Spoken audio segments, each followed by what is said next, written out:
Alrighty, hello there. Thank you for clicking and tapping today's conversation on ADHD and business. My guest today is Shane Thrapp, life and relationships coach who is specializing in adult ADHD and business coaching. I am beyond pleased to have Shane for the second time on the channel. We had a more general ADHD related conversation previously, and it was amazing. And today we are more niched into specific topic of ADHD and business. And as a business owner who has ADHD, I am beyond excited for this conversation to happen. I am your host, Alex Elish. This is Big Performance Podcast. Welcome. Hi, Shane. Hey there, how are you doing today? Oh, I'm good. I have my coffee ready, and this episode is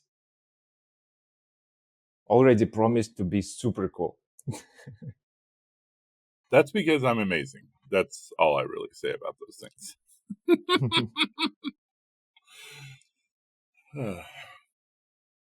So, uh, first off, I do want to kind of give a shout out to everybody who's watching. I really appreciate all the feedback and everything that we've been getting. So, that really does help me out with the energy that I'm able to bring to some of these for Alex. So, thank y'all so much. Thank you, Shane, for coming. I really admire your expertise on the topic. I don't have much experience with ADHD, and I have spent my whole life building a business, failing at business, building a new business, learning what I can from my past mistakes, going after knowledge, skills, after connections, after improving myself in every freaking way. So, Shane, is it a unique ADHD issue with starting and running the business that it seems so difficult? Yeah, because whenever we have an idea or a product or we identify a problem or create artwork or create some sort of creative outlet system or generally any idea that we come up with that we determine we could actually make money from it, we tend to just do it. We don't really pay attention to the fact that we may need an understanding of business, or we may need an understanding of administration work, or we may need people who help us finish things because we're initiators, or we may need help people who initiate things because we're finishers. And a lot of it comes down to the fact that a lot of us do not have a good understanding of how ADHD affects us.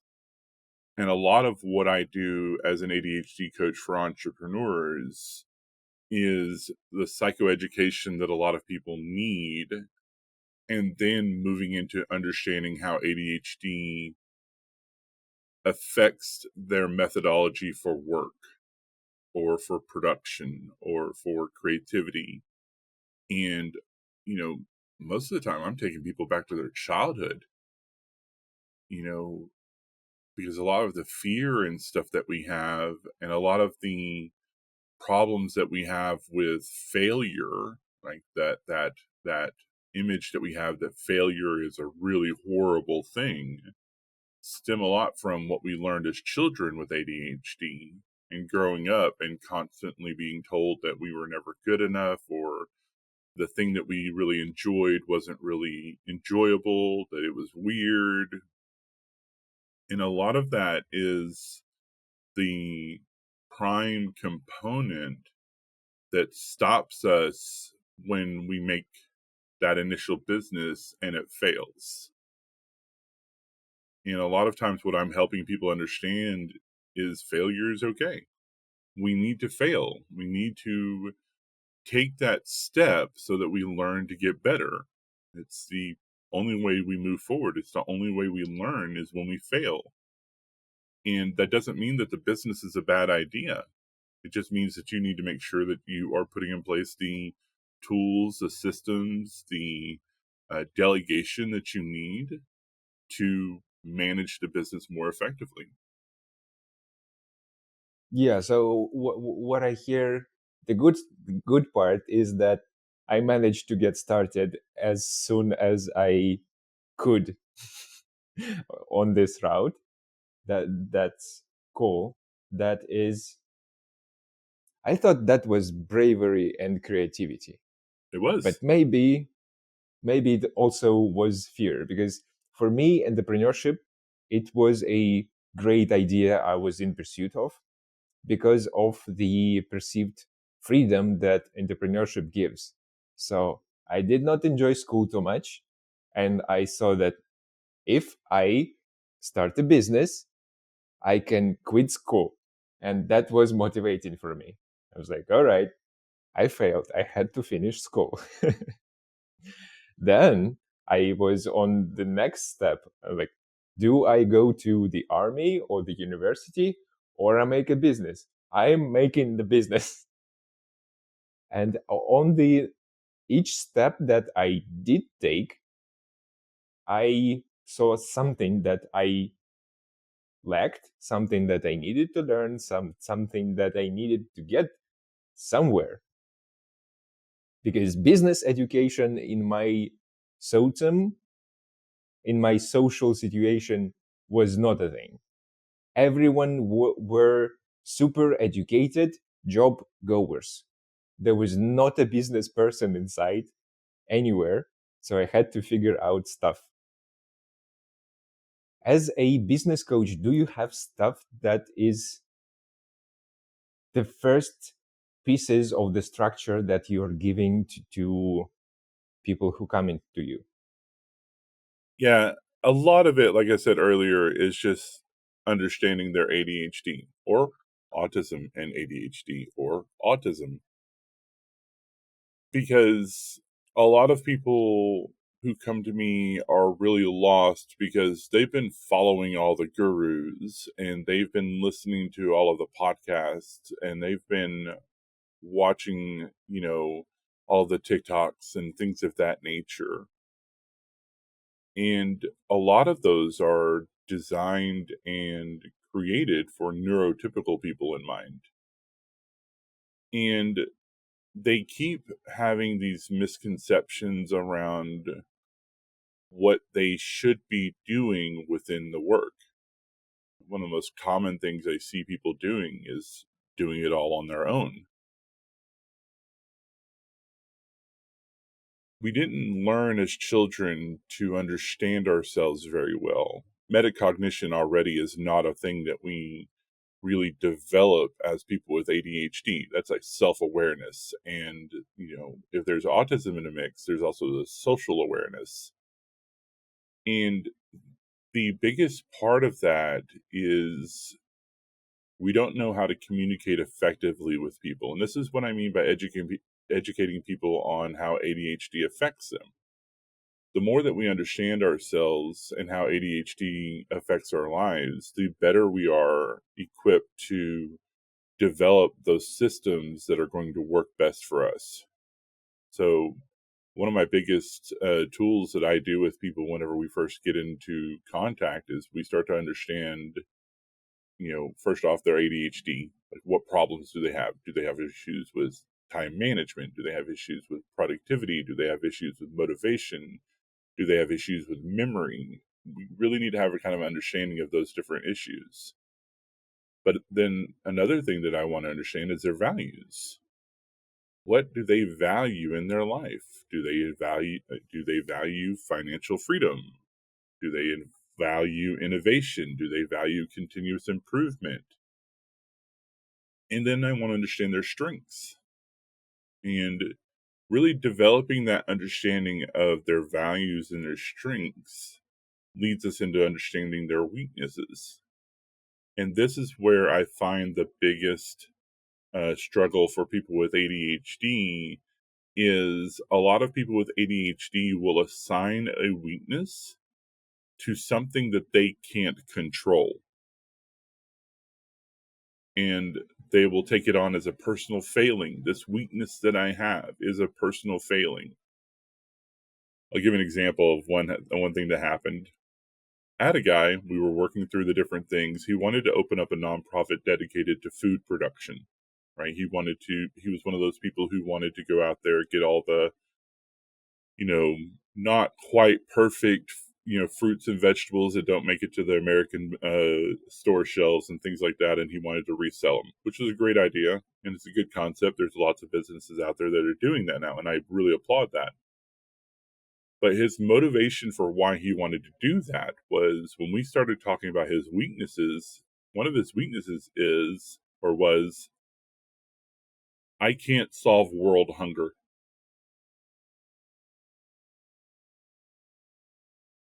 And that was one of those things that I'm like, well, that's not a weakness of yours. He goes, yeah, it's a personal failing. This is something I have failed at, and I've been doing everything I can to do to fix this problem. I was like, Sounds like more like a mission that you can right, take on yourself, not like a thing that you set in front of yourself as a personal catastrophe. right. And like he was taking on as this huge monumental problem as a personal failing, as a like that's not a weakness of yours. That's a problem to be solved for the world, and you can play your own small part in it. But at some level, you have to have a realistic expectation of what you can do. And that's the key right there. People with ADHD get so lost in the fantasy of creation that they forget to have realistic expectations upon themselves on what they are actually able to do.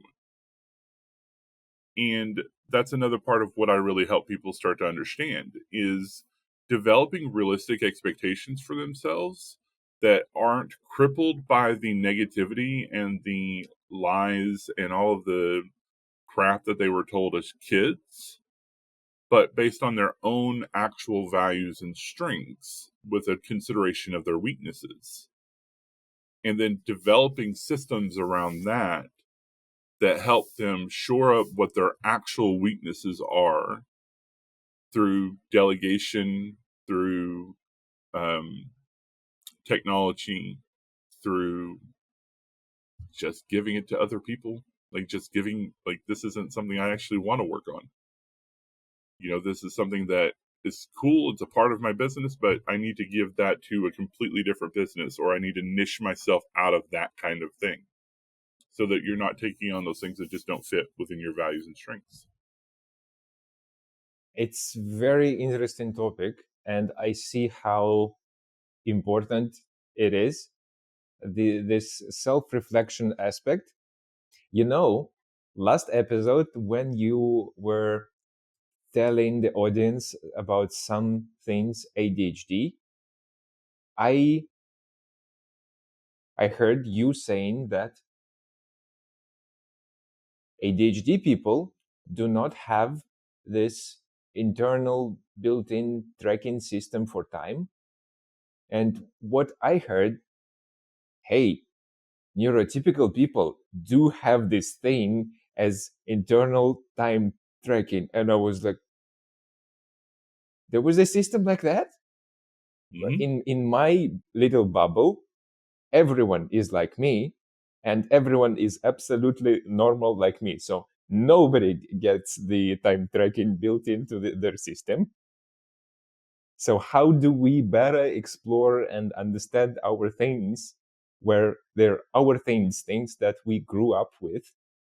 How do we understand them and their utility in these bigger concepts of social relationships and running a business more effectively? So I hear that one actually a lot. I have a lot of clients. It's like, I just thought I was normal growing up. I never really had any big problems with my family. All of us were a little scattered. All of us really didn't pay attention to calendars. The house was always really messy. And I'm like, yeah, ADHD is hereditary. And a large number of people who have ADHD, their parents likely have ADHD, grandparents, brothers, sisters, cousins. A lot of people, whenever they are developing relationships with somebody, we obviously go towards people who are similar, have similar tastes, have similar personalities that really kind of like coexist well. And, like draws like, you know what I mean?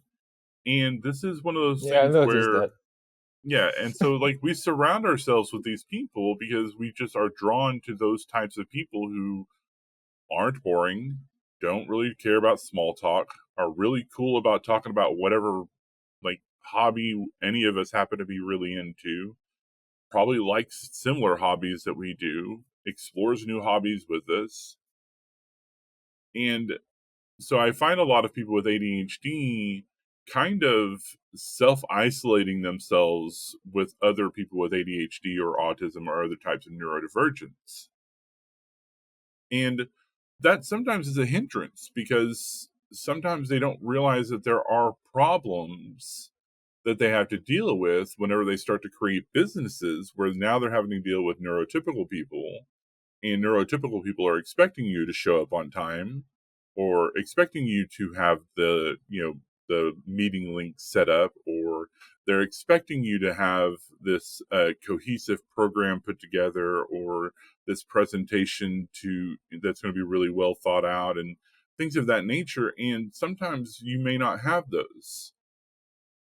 Sometimes your vision is so far out there that neurotypical people can't quite grasp the nuance that you see that is very obvious.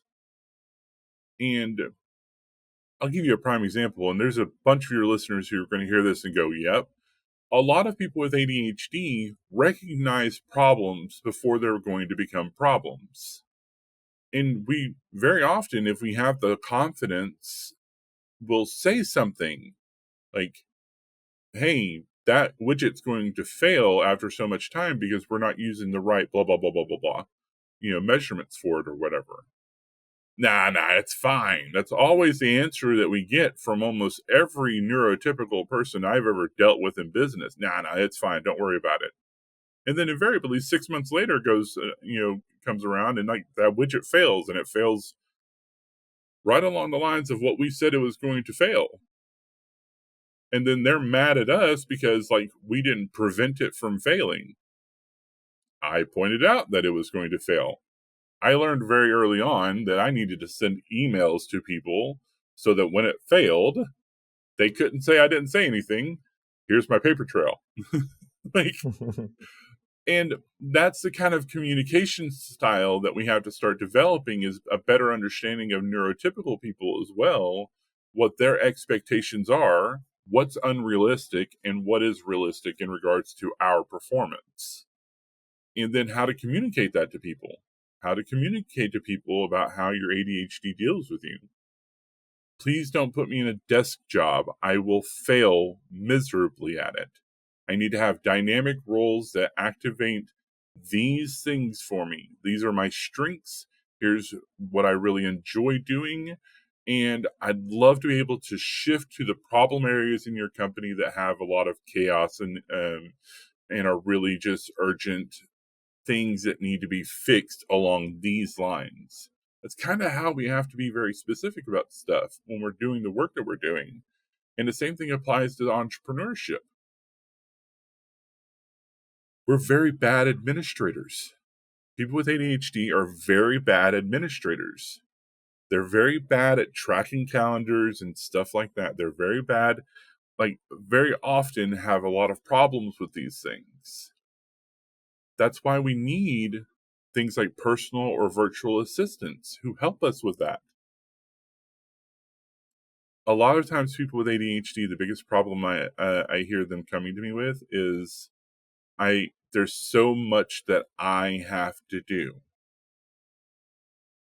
And this is one of those things why I was sitting here talking about all those different videos and gurus that are out there who talk about how they made their millions all by themselves doing these processes and doing it this way, completely ignoring the fact that they've all got virtual personal assistants, they've all got a bookkeeper, they've all got somebody who manages their taxes. They've all got somebody who manages their logistics. They've all got somebody who manages their production lines and things of that nature.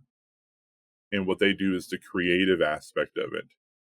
There's not a single entrepreneur in the world who is successful purely on their own merit with no support from anybody else.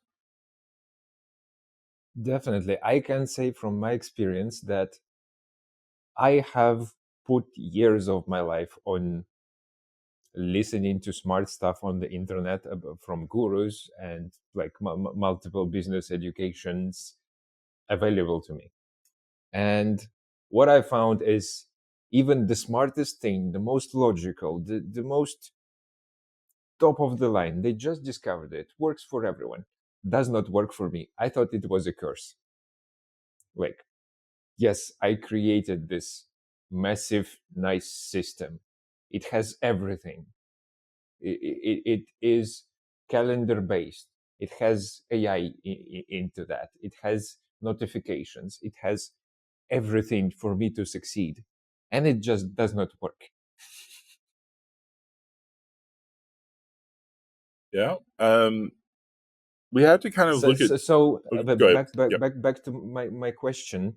How, like, is there a mechanic how we can understand ourselves better before teaching other people how to play with us to our best advantages? So how Yeah. do we understand those points? You know, a lot of times it's going to take working with somebody like me. Again, when I was talking about this earlier, metacognition, self awareness, it's difficult for us.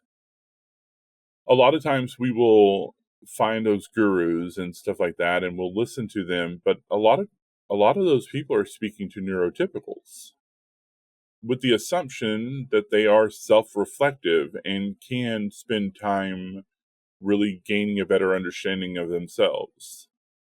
But for people with ADHD or autism, that part of our brain doesn't function the same way. It requires a lot more external input in order for us to be introspective. And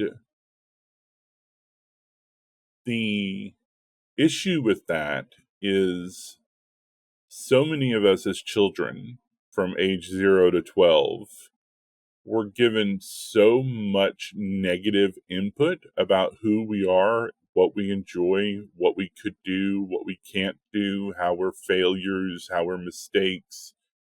All of that negativity is how we've developed an image of ourselves. And because that's how we develop an understanding of who we are. Whereas neurotypical people have an inbuilt system that allows them to be more reflective as they grow up, to be able to shrug off more of those negative comments, on top of the fact that they're not getting all of the negative comments because they fit into our society well. They have the ability to shrug a lot of that stuff off and build more of a self-awareness of themselves that is developed on whatever positive aspects that they can develop around themselves. We don't have that. We are, when it comes to when we have autism, we are very hierarchical. Like the parent figure is God. You know what I mean? Like that's something that we get really dogmatic about. It's very black and white. Adults are supreme and teachers are supreme. What they say, get very dogmatic on these things. People with ADHD often don't know who is right and who is wrong. All they're taking in is whatever they're taking in from the people around them. And unfortunately, the average 12-year-old who has ADHD has had 20,000 more negative criticisms laid at them than their neurotypical counterparts. And so, to kind of go back to your question, we have to learn to peel all that back And that takes external support and help. It takes therapy, first and foremost. We need to be working with an ADHD, autism, and trauma-informed therapist, depending on what we deal with, to really start to dig away from that negative self-image that we've often developed of ourselves. Then we need to be working with a coach to understand and learn how to find our strengths and capitalize on them and develop an understanding of our weaknesses and how to get the support and help. And now that we're peeling back all this negativity out of our lives through therapy, we're much more conducive to be able to put in place those tools and be able to ask for help for the things that we need help with. I get it. I think now that you said it, I have a illustrative example for that. So when I am 10 years into this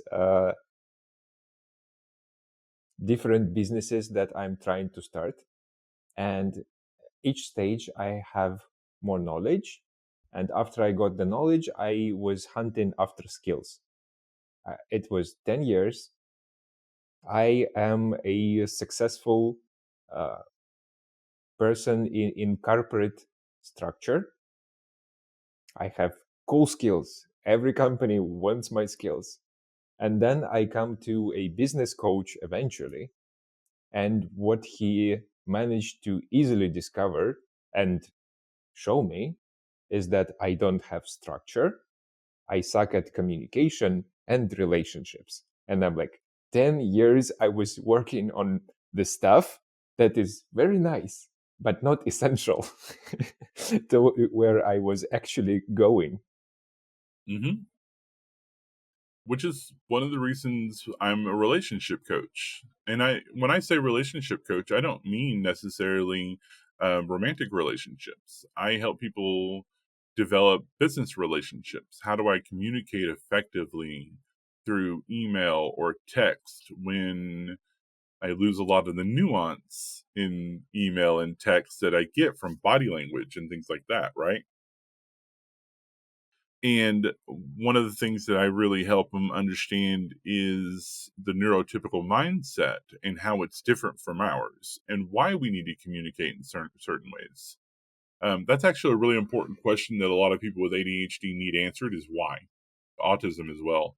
Why do I need to do it this way? Why should I give a crap? Why do I need to do it that way? We buck authority a lot as we get older. And sometimes the answer is because that's how it's done. Sometimes we need to know it's okay to go, that's cool. That's not how I want to do it. I'm going to create a business. That's how entrepreneurs are born. We get stuck in those systems, those corporate businesses, and we keep seeing the failures that keep happening. And we go, I can do it better. There's the idea. Here's how I can do it better. Okay. Impulsivity kicks. I'm going to do it. And then they're off to the races. But they forget that communication. They forget the need for those relationships. They forget the need to delegate. And they take so many of those things on to themselves, those skills that they need, that they eventually start burning out because they're doing all the things that they don't like doing. They may have the skills for it. Like I have the skills for bookkeeping. I hate bookkeeping. I loathe it.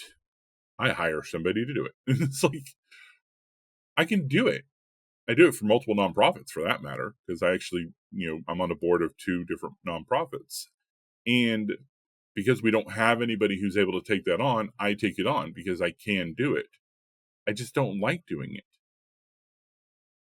I don't run a podcast because I don't really like editing. I'm really good at it. And I edit a bunch of podcasts for other nonprofits, right? But for me personally, I don't like doing it. And so I'm a chronic guest on all of the different podcasts that I enjoy.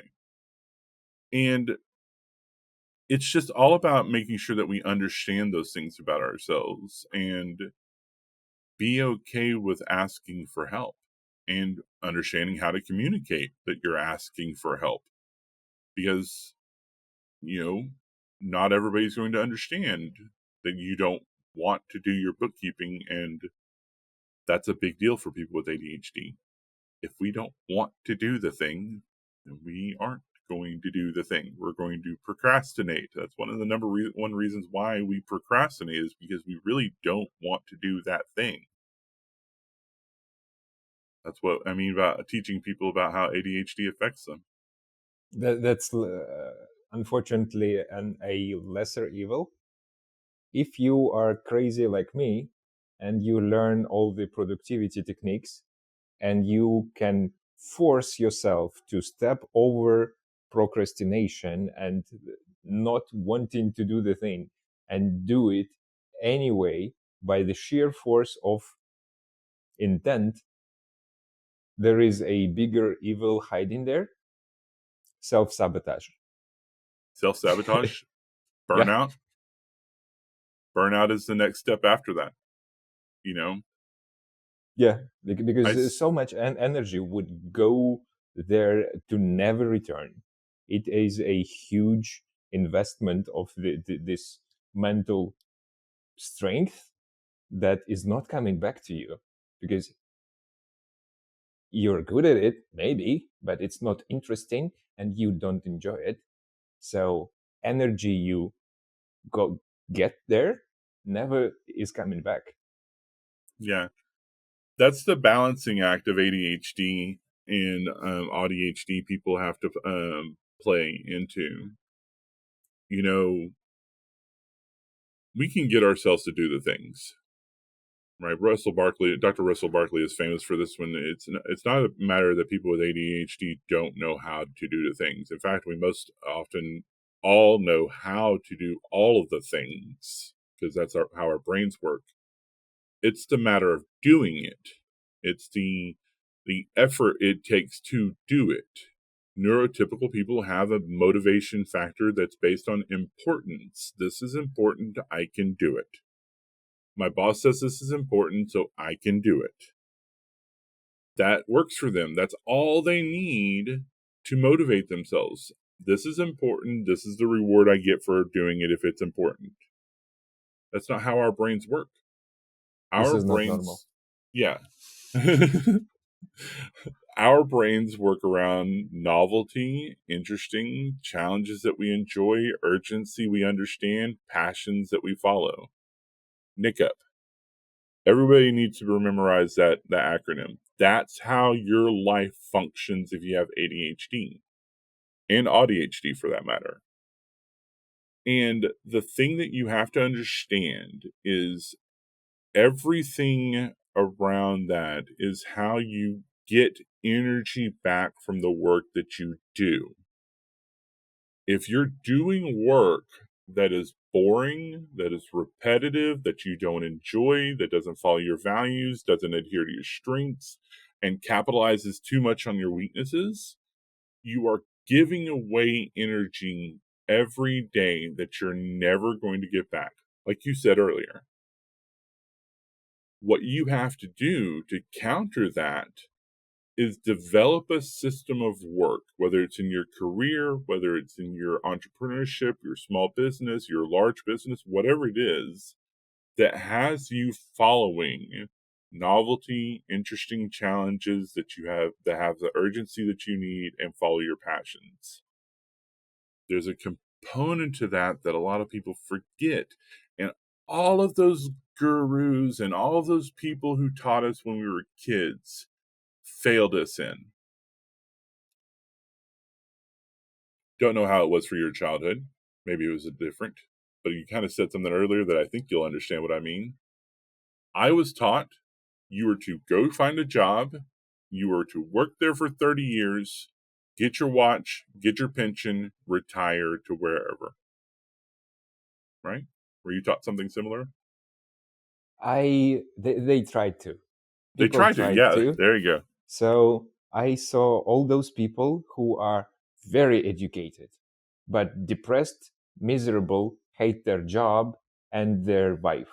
And I'm like, those people are trying to teach me their ways of going and working somewhere for 40 years. I'm like, no, I don't want your life. You don't Right? seem to be enjoying it. So why would you advertise that to me? No thanks. So, one of the great people in my life, one of my grandmas, taught me this thing that I could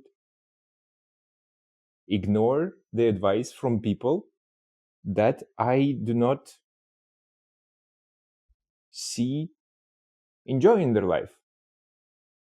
And I took it to heart. I'm like, no, thanks. Not gonna do it. They That is were a not providing me, my life was not providing me with the alternative. Everyone was said like, yeah, you did learn the thing, you go work on it for 40 years. There was no alternative. And I'm like, no, I will find something else.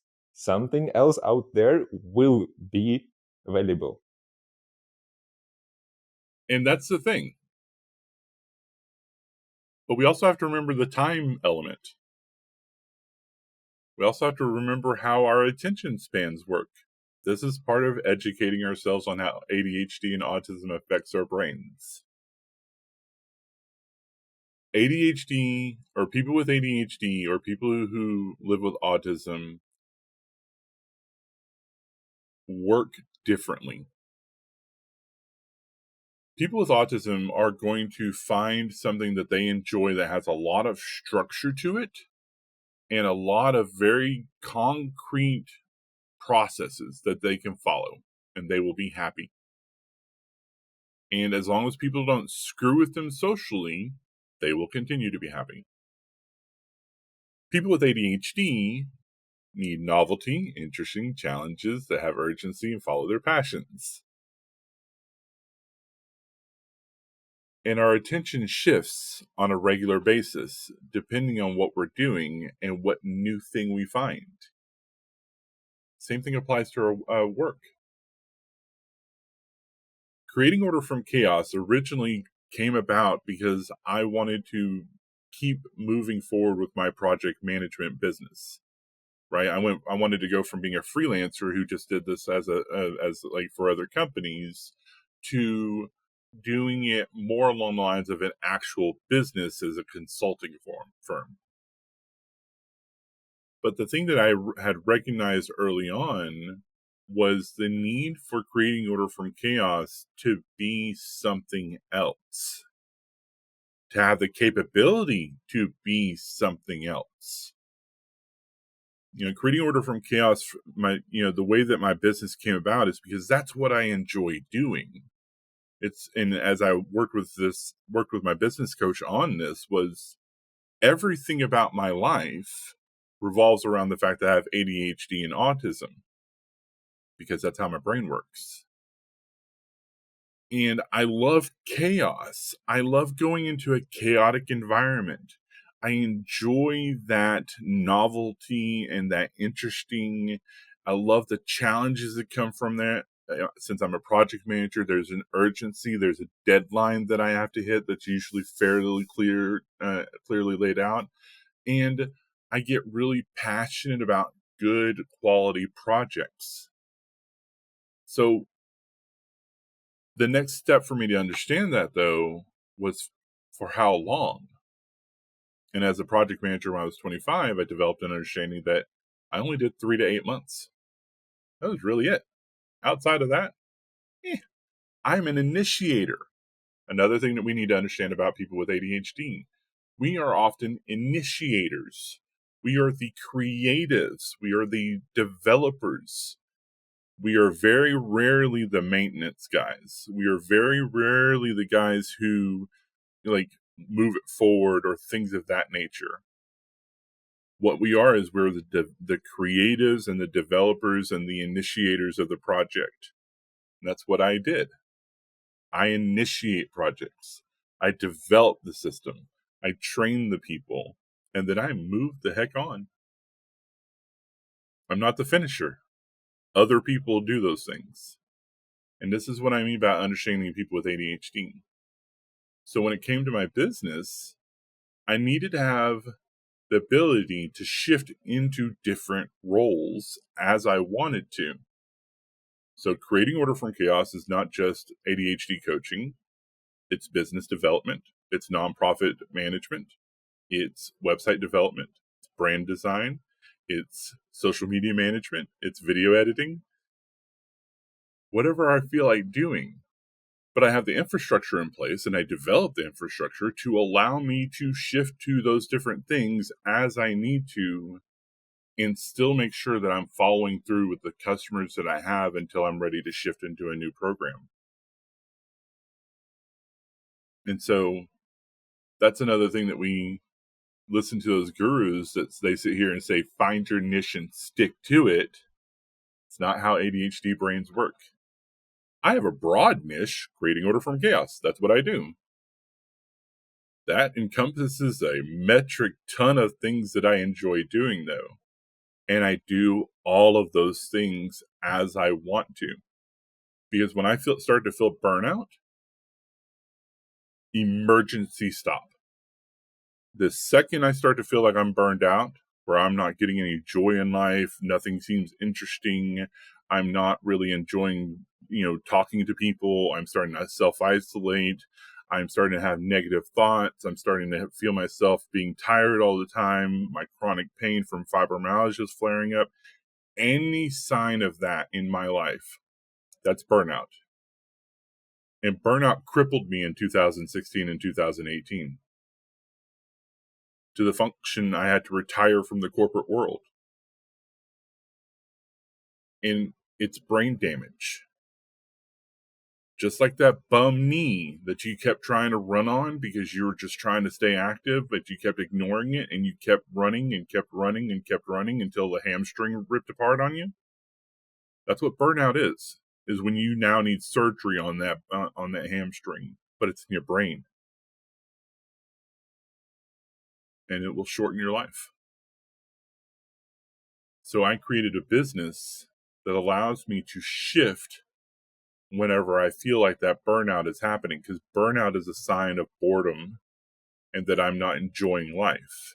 And like you said earlier, I'm not going to follow people who tell me to do a certain thing a certain way when I see that they're not enjoying their lives.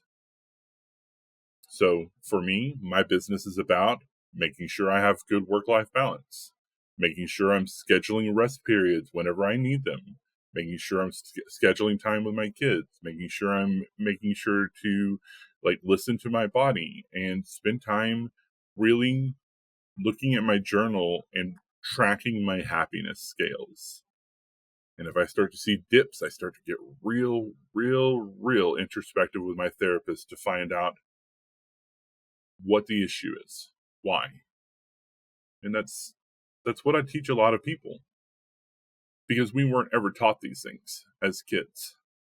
Often we were taught how to do things in a neurotypical way, and we're not neurotypical. And there's nothing wrong with neurotypicals or anything like that. There's nothing wrong with other people who do things differently, but we have to learn what works for us. This is very insightful. It has been a enormous scale mystery for me why at the moment where I managed to figure out the process, managed to figure out a discipline, a skill, I am no longer interested in. And as a business person, it was super awful, because as I hold in my brain this everlasting advice that you need to pick your niche, and I've proven it for several years for business to work. I pick a niche, I define the business process, I find the right economics behind it, and then it falls apart as I'm no longer interested to be maintaining that. And I thought, all right, another business idea did not work. Something was not correct. I need to go back to the drawing board. And that was something that is actually interesting and motivating for me. Back to the drawing board. I will get to handle the challenge of a new niche, a new business process, new economy to calculate, new people to find the right relationships with, so that I get access to the right knowledge, to the right resources for it all to work. That is exciting. Yeah. So there's one step that you're missing there. And I learned this by accident as a project manager. One of those relationships that you need to develop is with a manager who then takes your business idea and runs it for you. Or a person who's wealthy enough to buy your business from you once you've done the initiation and the development. That's the key for people who have ADHD and are serial entrepreneurs. That's the key component that so many of them forget about, because we weren't told or trained or taught to do that. Once you get to a certain point and you become bored with a thing, it's no longer novel, it's no longer interesting, it's not a challenge because we done mastered it. There's no urgency to it because we already mastered it, and that kills our passion for it. Along the way of you developing that business, part of it needs to be developing a relationship with a person who can take it on and manage it for you once it's hit a certain point of success. And you work on emergencies, you work on crisis situations, you work on innovation and development. You follow Nick up into the next process. Look at Richard Branson, right? You were talking about the whole school thing earlier. It made me think of him. He dropped out when he was 17. And then he started developing businesses. But think about how many businesses he's developed over the years. Most of them have been sold to other people. Most of them have been absorbed into other businesses. But he doesn't run those businesses. He doesn't do the day-to-day on those businesses. He has people who manage those businesses for him. He has boards of directors who manage those businesses for him. It's the same concept scaled down. A lot of the time when we are dealing with different things, if we're dealing with businesses, there needs to be people in place who are going to take it over once you're done.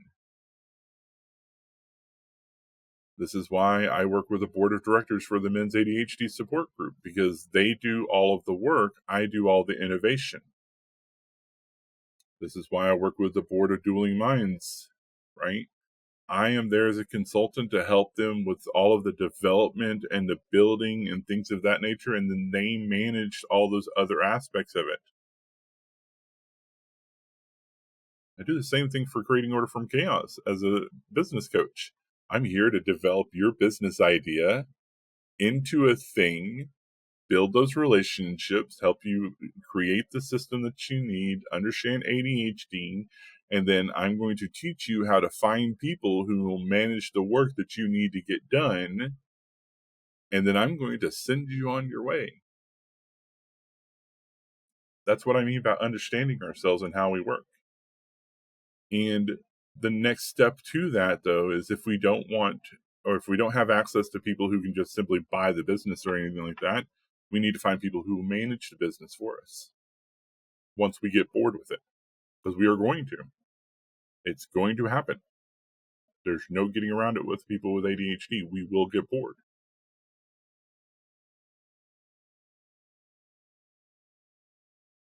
It makes sense.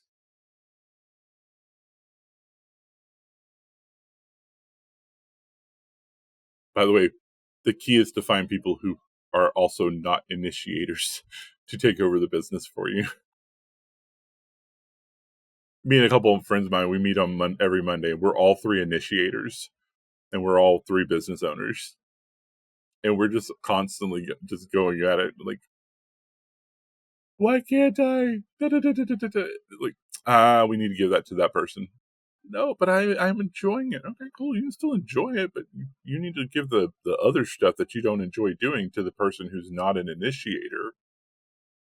So there's initiators, there's maintainers, and there's finishers. Initiators are the creative and the developers. They're the ones who are going to develop the idea into its thing. People who maintain are those managers who are really good at the administrative work, your virtual assistants, your personal assistants, your middle managers. Your finishers are those who go in and close the deal or close the sale or close the project. They do the training, they do the networking, they do the relationship building, they do all of those different things. That's interesting. That's interesting because we just went through the idea that I am bad in understanding even myself. How do I know that other people are maintainers and finishers before I start working with them? Well, you don't find it out before you start working with them.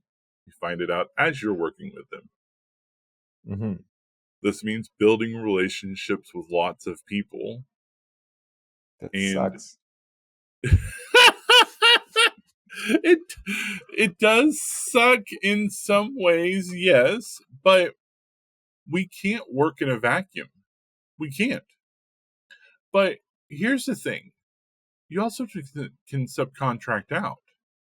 You can find other companies who do certain types of management, right? I hire a bookkeeper, right? Because I don't want to maintain my books. I want somebody else who does that for me. You know, there's lots of ways for you to find people who have the skill sets to manage things effectively or take care of the administration of things effectively. And sometimes those people, maybe people you just don't know how to ask the questions. Prime example is like if you want, something done that's along the lines of bookkeeping or crunching numbers or different things like that. A lot of people with autism really enjoy that. That structure of a good spreadsheet, right? Um a lot of times what they simply need are people to just give them the work and give them the expectation of when it's done and then walk away and not bother them. A lot of neurotypical people are great at managing things for the long term. You have to understand how to communicate your expectations to them and how to get them to get passionate about the thing. But once they understand what is important to you, they can then be able to do the work because they are important space mindset. This is why we can't cut ourselves off from the people around us who may be neurotypical or have different other issues. This is why we have to be much more collaborative in the work that we do. Is we need different people to do different aspects of the work that we do. I think this is one of the biggest breakthroughs in education that I've seen, because on default, we are taught to fend for ourselves, Hmm. not collaborate with anyone in our class, except for like two projects in our school life where I am paired with somebody. And with the really super innovative schools, what I saw that most of the projects that they're doing, most of the education that they seem to be undergoing is within groups. They have Hmm. group projects for everything. And group dynamics, social interactions is what all the other pieces of education are built upon. And I'm like, whoa, how did that miss me? I was not aware of the importance of this stuff. Yeah, a lot of us were taught incorrectly as our youth, especially if you're over the age of 25. You know, the last 5 to 10 years has seen an explosion in an understanding of not just the need for collaborative work, but the need for understanding different ways of learning, of understanding that ADHD and autism and even these learning disorders, and there's air quotes on learning disorders, are not necessarily learning disorders, that they are different processing styles that people have. Give you an example for dyslexia. A lot of people with dyslexia can think in fully formed 3D texture maps. Mm-hmm. A lot of people who are really excellent writers or who are hyperlexic or things of that nature only see things in words. That's me. If you ask me to draw something or to visualize an image of something, everything in my brain is all words. There's no actual imagery. I think it's called aphantasia. But people who are dyslexic can develop 3D models in their brains. There's a lot of other people who have different types of synesthesia where they can hear, they can hear, taste, and experience the world in different flavors. Now, sometimes that's kind of debilitating, but sometimes my brain goes, it'd be really cool to be able to taste the number nine. The concept of the number nine, and what we're starting to understand in our education system is that these things may not always have um, pure negativity to them. There may be positive aspects, and I don't mean this in a toxic positivity mindset of somebody has a superpower or anything like that. But they are starting to understand that there's different powers, there's different abilities that are just as valuable as other people's abilities. They just need to be worked into a system that's much more collaborative, where there's people who can take up the slack for their weaknesses and, you know, build up their self confidence and understand their strengths and really start to understand that they're worth something instead of constantly being othered and put into special education courses and classes and completely cut off from their actual system. I've worked with a number of different education systems, both local and nationally, on developing systems that are much more collaborative, much more focused on team building, much more focused on strengths based and understanding people's different learning styles and things of that nature. And it's one of my favorite things to do is to work with educators to develop those systems. One of the things that I am currently admiring is building the systems with designed for diminishing effort from my side. Mm-hmm. Those are the things where I can do tremendous effort while it's super new and interesting. Then I need much less effort uh, when I need to test, trial, and improve it. And then it goes to completely automated. So I found great admiration for these systems, the automation that works with the AIs to be educated by me, then to be improved by me, so that it does not need me absolutely at some point.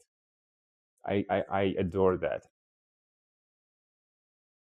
But what would you say when I cannot outsource to AIs and I need neurotypical people in my business? And as we highlighted in this conversation, I attract people like me. Most of the people around me are ADHD people. So we are in our happy ADHD bubble. everyone the same, so we are super comfortable. And um, from this conversation, I see the perspective where our business will benefit from neurotypical people that are actually capable to do the work happily through the whole duration of work. How do we start building those connections? Professionally. I mean, and I kind of mentioned this earlier, but subcontracting with people who are really good at those different things, and through those people, like working with them saying, hey, I'm actually looking for a full-time person who can manage this business effectively, who are good administrators, who have or who have good people skills that can manage people effectively. Right? You see what I did there? I named all the different weaknesses that I have. Mm-hmm. And I'm looking for a person. Now, when people think about those people are going to come to their mind and they're going to say, oh, I know this person.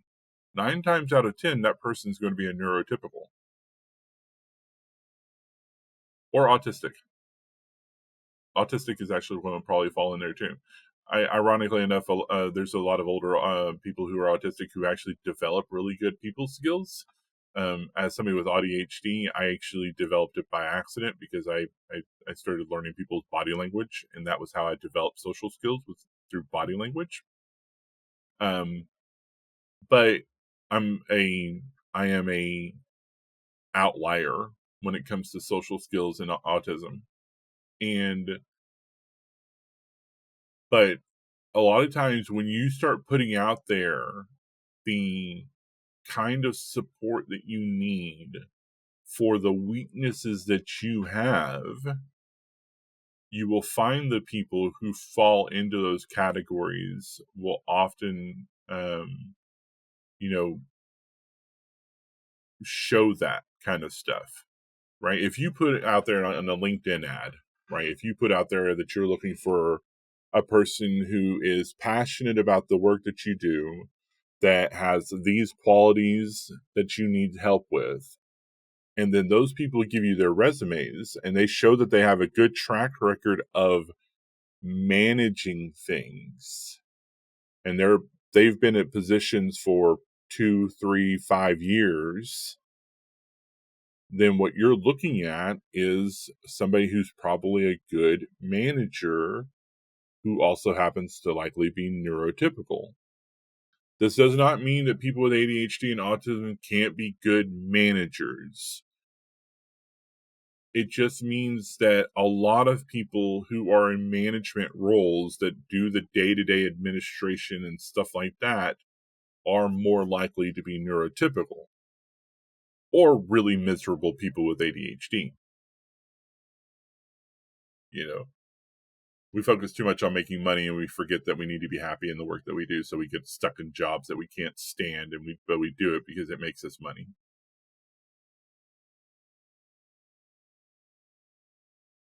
One thing that was groundbreaking for my career is the step towards the fact that you can change jobs. Mm-hmm. And I use that to my advantage, where with each job I could improve and provide better quality for the next employer. This is where startups was a great playing field for me. Again, this is a new thing because people used to work for a lot of time at the same places, and our education system is built to train those people. It failed to train me in the same way. So thank you, Shane, for this great insights. I think it uh, is super useful, and personally, for me, it looked like a live demonstration of some of the skills that you're providing for your audience. This is awesome, and I am super grateful for you to joining me today. I really enjoy this kind of stuff, and this is where you'll see my passion really thrive, is whenever I'm able to help people really discover these things about themselves. This is why I am so good at what I do, is because of that passion and the knowledge to know when I need to step back and find something else new to do. Awesome. Talk to you next time. Definitely.